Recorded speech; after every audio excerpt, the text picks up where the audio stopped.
Hello, everyone, by which I mean the one or two people who might actually listen to this little experiment that I'm doing today. Um, I was just having a mini crash out in one of my group chats because I had an epiphany that there was a story, actually, two stories, that I had saved in my Dropbox that I remember the titles, but I have completely forgotten every detail about the stories outside of the titles themselves. And this is just such a weird sensation for me. According to my Dropbox modified data, the last time that I even modified one of these stories was 17 years ago. So, yeah, it's a bit of a throwback. And I was looking down through, I scrolled down a little bit here and looked at the table of contents. And one thing that I spotted was here in uh, the very penultimate chapter here, there's a chapter called Michael's Secret. And I found this very amusing to me because I don't remember who Michael is. I don't know what his secret was. So I may actually pull off the ridiculous feat of actually writing a plot twist that I can surprise myself with. I don't know anything about who the unexpected ally is over here. Um, I love meeting the heroes. Yeah, we're gonna do that. So what I'm gonna do here, because I don't know what this story is, and I'm not sure what's going on, but I think it would be funny. I'm gonna just read this book. I'm gonna read it out loud like it's an audiobook, and I'm not gonna go in. I'm not gonna edit or anything because I'm not gonna waste my time on that. But I'm just curious to see what in the world was going through my head 17 years ago when I wrote this. And who knows? Maybe I really doubt that this is anything of super high quality if I wrote it that long ago, but possibly. Maybe there are some ideas that I can recover from this little project, so hey, who knows? So if you're interested in joining me, let's go ahead and read the first chapter of The Tremendous Trio Trial by Fire. I think first thing I'll say is that if I do recover any ideas from this that I want to use in the future, I will probably be changing the name. But we'll see. Maybe they are, in fact, tremendous. Chapter 1: A Government Affair. This is the story of how the Tremendous Trio came to be. It was the summer of the year 2020 when our story starts. Boy, did I know nothing about what was going on then. Okay, I'm going to stop. I'm going to stop commenting unless it's really good, unless there's something really funny. But I think that qualified. It was the summer of the year 2020 when our story starts. We will not meet our heroes yet, for without knowing something about the time in which they lived, nothing herein would make any sense whatsoever. The world was in the midst of an energy crisis. Year upon year of abusive use of the resources of Earth had sucked her dry. There may have still been petroleum reserves in the world, but they were running out, and pressure was on the governments of the world to adjust to the changing times. New transportation techniques were being researched. Barely anyone still had gas driven cars. Boy, was I wrong about that. However, as the alternate fuel sources for the most part were either dangerous, rare, or too expensive to consider, scientists were being paid top dollar to look into new ways of transportation. This is when a group of scientists began looking into a highly unconventional and controversial method of travel. They were on the payroll of the United States and had not even revealed the method to their superiors. Finally, however, the day came when they unveiled their technique. Well, you'd better have something good, said the government agent as the head scientist of the organization led him down one of the long corridors in the research lab. I'm sure that you will be quite surprised when I show it to you, the scientist said. This is going to revolutionize what the world thinks about travel. I'll be the judge of that, grumbled the agent. After what seemed like an endless mage, well, I've been writing too much fantasy. After what seemed like an endless maze of featureless halls, they came to a large open room filled with research equipment. Nondescript, random research equipment. The scientist led the agent straight to a huge console that dominated the better part of the back wall of the room. With a few quick keystrokes, the scientist accessed the data file that contained the information he wanted. When you confronted us with the problem of transportation, we were at first somewhat skeptical. Almost every practical method that was possible was already being looked into. Then it hit us. What if you could just run on your own feet to get from point A to point B? We began to research several ways of optimizing the speed of a runner, but everything we tried failed miserably. Then we asked ourselves, what if we could run like a racehorse or a cheetah? Then came the next question. What if we could become a racehorse or a cheetah? We immediately got our best genetics experts to work on the project. We have found a way to chemically alter the human genetic code. It's a little cringy, the framing here, but I'm just kind of thinking to myself, based off of what we've found out about what the government's been funding in the meantime, maybe it's not the craziest idea anyone's ever come up with. Alright, back to the story. Wait, you're saying that you've been changing people into animals? The agent asked incredulously. No, we have waited for the government's approval. If you haven't done any testing, how do you know it will work? The agent queried. We don't. That's why you're here. We need authorization to commence testing.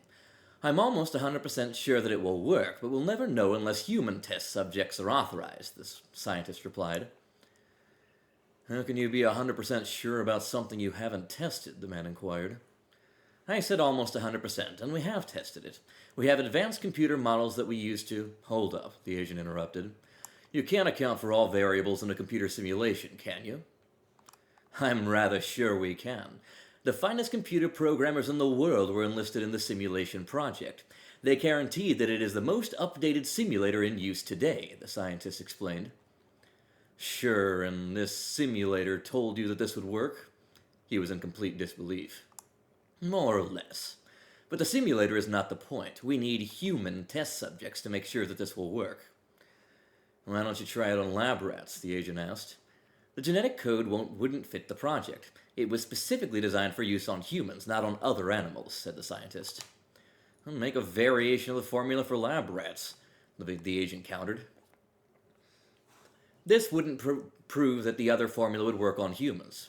Just present our case to the government. Tell them we need authorization for human testing. Yes, I know. You haven't convinced me that this is a good solution to the problem at hand. We need something to make traveling easier. How would being an animal accomplish this? You just get to your destination exhausted from running or walking, the agent pressed. Actually, once you return to human form, you'll feel as if you didn't go anywhere. How is that possible? The man questioned. Well, we can't be exactly sure why, but our simulations still show it. It seems that the muscles, when they change, just forget the stress, as it were, the scientist explained. Forget the stress? Man, you must be crazy or something. This whole thing is just impossible, the agent cried. Well, we'll see about that when we test it on humans, the scientist said. The conversation continued in a similar manner for several more minutes. Finally, the agent left. They hadn't completely sold him on the idea, but he promised to present it to the government just as they had presented it to him. He did so, but the proposition was turned down flat. The government felt that it would only meet with opposition from almost all corners. I was like, that's actually a problem anymore. The situation quieted for a period of about 2 months. Then, in a surprise inspection of the laboratories, it was discovered that they had continued with experiments against direct orders from the government. Oh no. This created quite a stir, but the government managed to keep it quiet and out of the view of the world. A week later, while they were cleaning out the laboratory, a series of secret rooms were discovered behind a panel that was made to look like a wall. Several people were found there, almost all babbling incoherently about the scientists' incessant tests on them. Calm down and tell us what they did to you, the FBI agent said calmly to the frazzled man sitting across the desk from him. They put me in a small dark room. They hurt me. The man was obviously disturbed. Sir, I know they hurt you. What all did they do to you? The man said, trying to stay calm. Needles. They injected me with horrible The man once again began babbling on, repeating the same words over and over again. His black hair was terribly unkempt, and he looked as though he hadn't seen a bath in a week. Tears streaked his face, and he made trembling, erratic motions with his hands. Try to focus, please. I need to know what they did. We need to find out what they were doing. Here's some repetition for you. Despite the agent's comforting voice and calm presence, the victim was unable to provide them with any more information.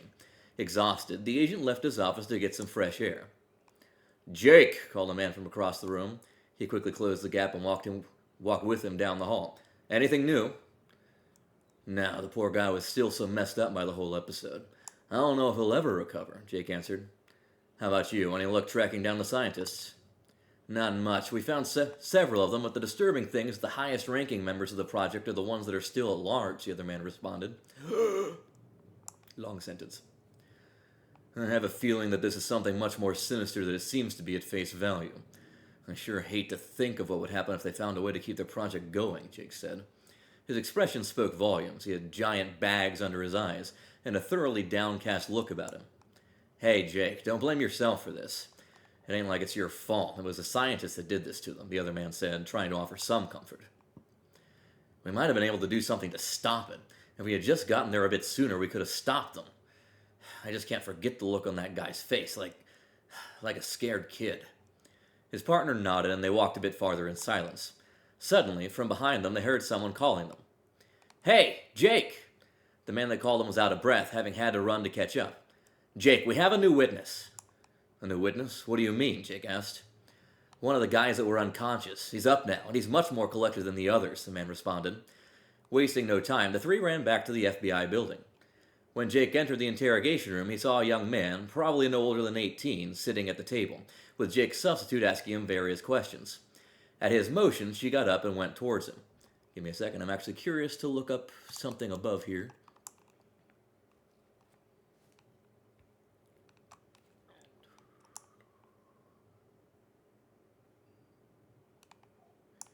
Yeah, I don't think I ever mentioned them actually leaving the building.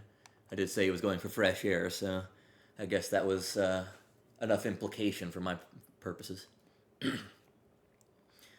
So, continuing here at the end of this previous paragraph. At his motion, she got up and went towards him. "How's he doing?" questioned Jake quietly. "He's doing much better than any of the others. His reports actually make a limited amount of sense," she responded. "How much sense? What has he told you so far?" asked Jake. "He says that they were used as test subjects for the project," she said. "I'm aware. I need to know more," Jake said with a touch of annoyance. "There is more. He says that he was turned into an animal, a fox to be more specific," the lady continued. "You call that making sense?" asked Jake. "Well, it's the best we've got," answered his colleague. "I'll talk to him," Jake said, sounding quite exhausted. He sat down opposite the boy at the desk. "So they tell me that the scientists tested some sort of experiment on you," he started. "You heard right," the teenager responded. He didn't move anything but his mouth in saying this. "They turned you into a fox?" Jake probed. "Yes, at least that's what I thought happened," the boy said. "What do you mean you thought that was... No, I did the double that. What do you mean you thought that was what happened?" questioned Jake. "Let me try that again."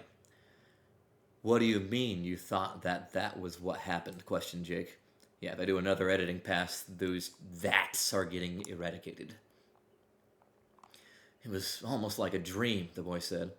He had moved for the first time, trembling slightly as he spoke. "They injected me with some serum, and then everything went black for a moment. Then, when I finally could see again, I was a fox. It was like something out of a freaky science fiction movie. The weirdest part of it was that I couldn't completely control myself. It was as if there was something else making me move." Jake scribbled a few words on a notepad and handed it to his substitute. He exchanged a few words with her, and she left. "So, is that all?" "What else did they do to you?" Jake queried. "They started running all sorts of tests on me. They kept on whispering to each other like they were really excited about something. They kept on saying, 'We did it,' over and over again. Apparently, whatever the serum was supposed to do, it did it rather well." Jake nodded and wrote down a few things on his notepad. "Anything else?" "Not much. They injected me with another serum and I was human again. It was as if nothing had happened," the boy offered. Did you see anything else go Sorry, let me try that again. "Did you see anyone else go through anything similar?" Jake asked. No, they kept me locked up before and after they injected me. I'm sorry that I can't tell you anything else. I do just about anything to make sure these guys are tracked down, but I don't know anything else, said the young man. That's all right. You've given us some information that might prove useful, Jake reassured him. Just one more thing. Are there any lasting effects of the injection? I still have a little trouble controlling myself. Nothing much, but still something. Thank you. That'll do. Jake stood up and walked out of the room just in time to run into his partner. Any luck with the others? Asked Jake. Everyone that I questioned reported a similar episode, though the animal they turn into in every case seems to vary among 3 different animals. Foxes, jaguars, and horses, she responded. Thank you. Seems that the experiment was successful. They have been trying to turn people into animals for transportation purposes, or so I hear. What I don't understand is why the scientists weren't arrested to begin with. We could have avoided the trouble of tracking them down, mused Jake's partner. Before now, we didn't have any reason to put them in prison. Sure, they went ahead with experiments without the government's approval, but they paid for that with their jobs and their resources.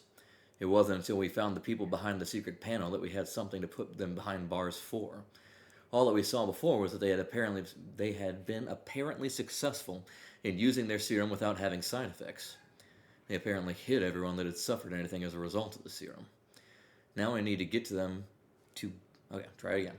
Now we need to get them to make sure that they don't have... Wow. Now we have to get them to make sure that they don't ever have a chance of doing this sort of thing again. Jake gave a heavy sigh. It would seem that this is easier said than done at the moment. Jake's analysis of the situation proved correct. A few more of the original group were tracked down, but the main members were still at large. They would remain so until a year later, when they would come to light once more in a most peculiar fashion. And this has been Chapter 1 of The Tremendous Trio, Trial by Fire. Overall, I am generally okay with the quality of most of the writing, beyond what I pointed out.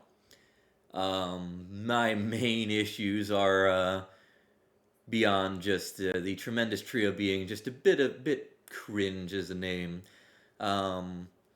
Is the premise, how we get here. But, interesting. We'll see what happens.